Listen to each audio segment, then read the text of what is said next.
Ever opened a website and just been wowed by how it looks? You know, the colors, the fonts, the layout, it all just works. Have you ever wondered how it goes from, well, a boring text document to a beautiful interactive experience? That little bit of magic? We're going to pull back the curtain on it today.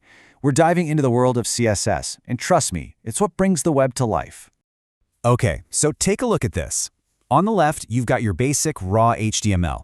It's functional, it gives the page its structure, but let's be honest, it's just the bare bones. Now, look over to the right. It's the exact same content, but wow, what a difference.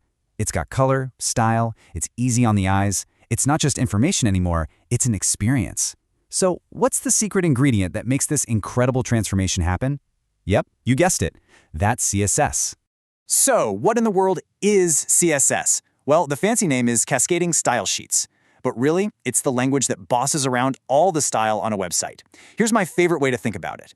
If your HTML is the skeleton of a house, the walls, the floors, the roof, then CSS is everything else. It's the paint, the furniture, the cool light fixtures, all the decorations that turn a structure into a home.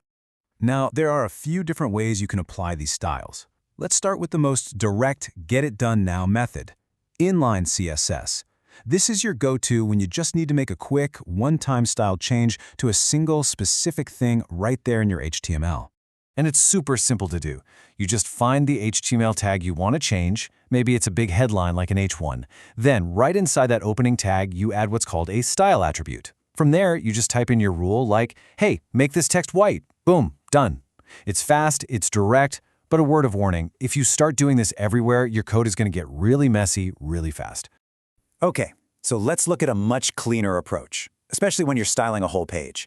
This is called internal CSS. It's perfect for when you have a single, unique page and you want to keep all its style rules neatly bundled together.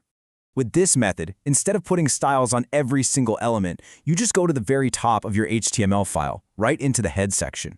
In there, you open up a pair of style tags, and inside those tags, you can list out all the rules for that entire page. The background color, what all the headings should look like, the font for your paragraphs, everything, all organized in one clean, easy-to-find spot. Much better, right? And that brings us to the third and honestly the most powerful method of them all, the external style sheet. This is how pretty much all professional websites are built, and for a very, very good reason. When your website has more than one page, and most do, this is an absolute game changer for staying organized and efficient. So here's how it works. You create a completely separate file, usually just called style.css. Every single style rule for your entire website lives inside this one file. Then, on each of your HTML pages, you add just one little link tag in the head that points to your style sheet. That's it. It's so simple, but it is incredibly powerful. So why is this the way the pros do it? Well, think about it. Since all your styles are in one central file, you can control the look and feel of hundreds, even thousands of pages all at once. Let's say you want to change your brand's main color. You just change it in one place, that CSS file, and instantly every single page on your site updates. It also keeps your HTML totally clean and focused on just the content, which makes your whole project so much easier to manage. All right, let's just quickly put it all together. Inline CSS, perfect for a tiny one-off tweak. Internal CSS, great when you're styling a single special case page. And external CSS, that's the industry standard, the one you'll use for any site with more than one page. See, it's all about picking the right tool for the job. Okay, so we've covered how to apply styles. But how does CSS know what to apply the styles to? How does it know you want to make that heading blue and not the other one? That's where selectors come in. They're basically the pattern CSS uses to target the exact HTML elements you want to style. A selector can be really simple, like just using the letter P to target every single paragraph on a page. Or it can get way more specific. And here's the cool thing. We've actually been using them this whole time. When we wrote rules for the body, or H1, those were element selectors. But now, let's see how we can get even more precise. This brings us to two of the most important selectors you will ever use, IDs and classes. An ID, which you target with a little hashtag symbol, is for styling one single unique element on a page. Think of it like a person's social security number. There's only one. A class, on the other hand, which you target with a dot, is for styling a group of elements. You can give the same class to a bunch of different items to make them all look the same.